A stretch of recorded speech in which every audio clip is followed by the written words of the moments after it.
سے مضبوط رہا، مجھے یقین تھا کہ اللہ پاک کہیں اور سے مجھے ضرور موقع عطا فرمائے گا۔ روزی دینے والا وہ ہے، عزت دینے والا وہ ہے۔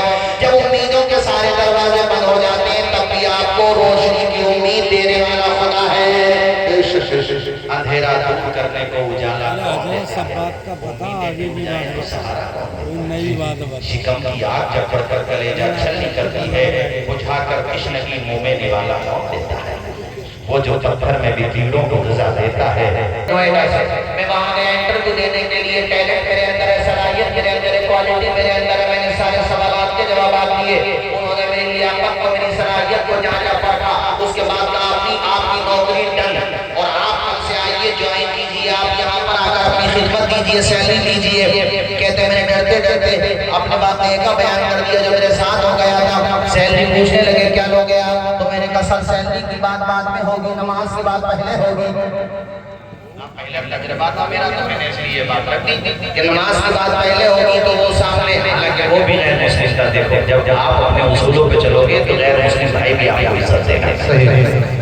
اور یہ تو ایک میرا اپنا بات ہے، پانی کا مغرب کے ٹائم نماز کی وجہ سے ہمارے ادھر دیکھ رہے ہیں، تو میں خدا کی قسم لے کے آپ سے کہہ رہا ہوں، اس نے اپنی چادر نکالی صاحب، اس سے کہا مولانا صاحب آپ اندر جا کے نماز پڑھیں۔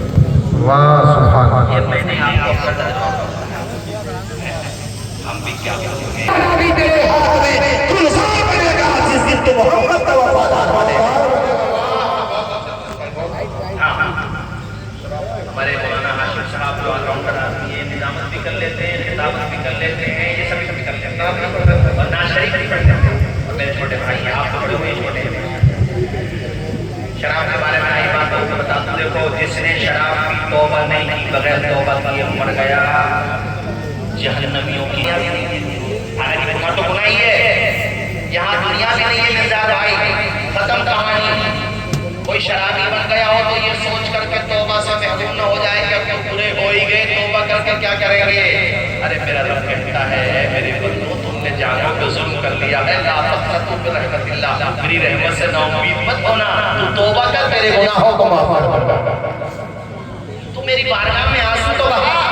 حضرت بشر حافظ کو کون نہیں جانتا نہیں ہوا وہ امام احمد ابن حنبل جن کے جنازے میں اتنے لوگوں نے شرکت کی تھی کہ سارے نکاح توڑ دیے گئے تھے۔ امام احمد ابن حنبل کے پاس جب کوئی دعا کے لیے آیا تھا تو وہ کہتے تھے میرے پاس نہ آیا کرو، حضرت بشر حافظ کے پاس جایا کرو۔ یہ بشر حافظ پہلے ٹوپ کے شرابی تھے، ٹوپ کے نام آئن کا، دیکھو اللہ کا کرم، راستے میں جا رہے تھے، کاغذ کا ٹکڑا دیکھا، اللہ کا نام لکھا ہوا تو اٹھا لیا، تھے شراب کے نشے میں مولانا جزاد صاحب، منہ کے قریب کیا چھوٹنے کے لیے بھی خیال آیا، ہونا پاک ہے، روئے بہت بڑھ جا کے نہائے، اور تیز سے بتا دوں اس کو صاف کیا اور عطر لگایا، اور بہت روئے چوما، اور کہا یا اللہ میں گنہگار ہوں مگر تیرا غدار نہیں ہوں، تیرے نام کی بے حرمتی برداشت نہیں کر سکتا، مگر کہ میں گنہگار ہوں مگر یا اللہ تو تیرا ہی۔ کیسے قسمت بدلی کہ رات ہی پھر تقدیر بدل گئی، ملا اس خطے کے بزرگ کو خواب میں بشارت ہوئی، وہ آئے آقا کے جب پتا کیا تو شراب خانے میں رہتے تھے، وہاں پہنچے جا کر کے جھنوڑا حاضر کہا بشارت تیرے لیے خدا نے بشارت بھیجی ہے، کیا تو اپنی توبہ نہیں کرے گا، ایسی توبہ کی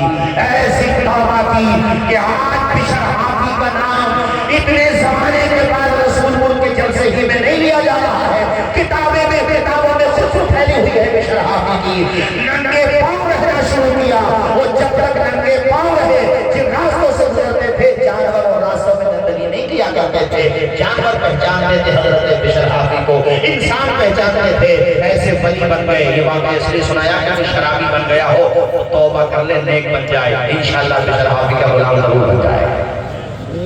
اور سے بولو انشاءاللہ۔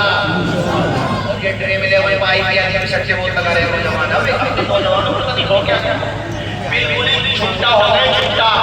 ادھر جلسہ میں جائیں گے محمد علی بھائی بھی سفر میں رہتے ہیں، آپ بھی رہتے ہیں، ہم لوگ رہتے ہیں، 3 بجے 4 بجے 5 6 بجے جس ٹائم پہ بھی جائیے مسلمانوں کی بستی میں آپ چلے جاؤ۔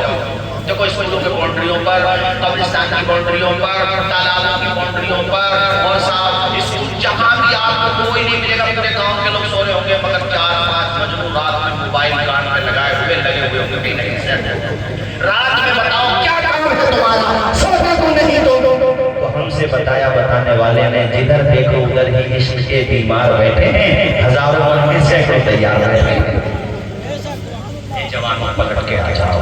یہ بھی تو جوان تھا جس کی میں تم کہتا حضرت جو فائنل ہو گئی اور میں نے اس سے کہا کہ سر سیلری کی بات میں کر لیں. بات یہ ہے کہ مجھے دیکھنے کے لیے کہتے حضرت غیر مسلم کھڑا ہو گیا اور میرا منہ سن کے کہا کیا آج سے مسلمان بھائی ذرا بولو نا یار سبحان اللہ. کہنے لگا مولانا توصیف رضا صاحب آپ 35,000 اس نے دیے تھے. 35,000 کی بات کی تھی, یہاں پر اس نے شروعات 40,000 سے کی. اتنی عزت دیتا ہے کہ پوری کمپنی میں سب سے زیادہ مجھے عزت دی جاتی ہے, سمان دیا جاتا ہے. نماز پڑھنے سے الگ اس نے مجھے جگہ دے رکھی ہے. اس واقعے سے پتہ یہ چلا کہ ہم صحیح معنی میں اگر 5-7-10 منٹ میں اپنی تقریر چند حدیثیں سنا کے ختم کرتا ہوں. مشکوٰۃ شریف پیج نمبر 57 کی صدر 36-27 کی حدیث شریف عن ابی ہریرہ قال سمعت رسول اللہ صلی اللہ تعالی علیہ وسلم یقول ارأیت لو ان نارا بباب احدکم یغتسل فیہ کل یوم 5 یبقى من درنه شیء قال لا یبقى من درنه شیء قال فذلک مثل الصلوات الخمس يمحو اللہ بهن الخطایا. پورا وجہ میرے نبی کی حدیث ہے نا, پہلا کھولے بندہ ہاتھوں کو اٹھا کے بولے سبحان اللہ سبحان اللہ. آپ پریشان مت ہو, میرے بیچ میں اور آپ کے بیچ میں اب کوئی نہیں سوائے محلی پہلے کے. تو آپ پریشان مت ہو, بس انہی کا نمبر ہے. دو حدیثیں تیزی کے ساتھ اور سن لو. یہ حدیث مسلم شریف کے اندر ہے. عن عبداللہ بن مسعود قال سمعت رسول اللہ صلی اللہ علیہ وسلم ای الاعمال احب الی اللہ تعالی قال صلاۃ الجمعہ قلت صفا قال بر الوالدین. مشکوٰۃ شریف پیج نمبر 58 کی صدر 22-23-24-25 کی حدیث شریف. عن ابی ذر ان النبی صلی اللہ تعالی علیہ وسلم خرج زمن الشتاء والوقت يتهاب قال فاخذ بنصرين من شجرة قال فجعل ذلك الوقت يتهاب قال فقال يا ابا ذر قلت لبيك يا رسول الله قال ان العبد المسلم لا يصلي صلاة يريد بها وجه الله فتهاب ذنوبه كما يتهاب هذا فهو حديث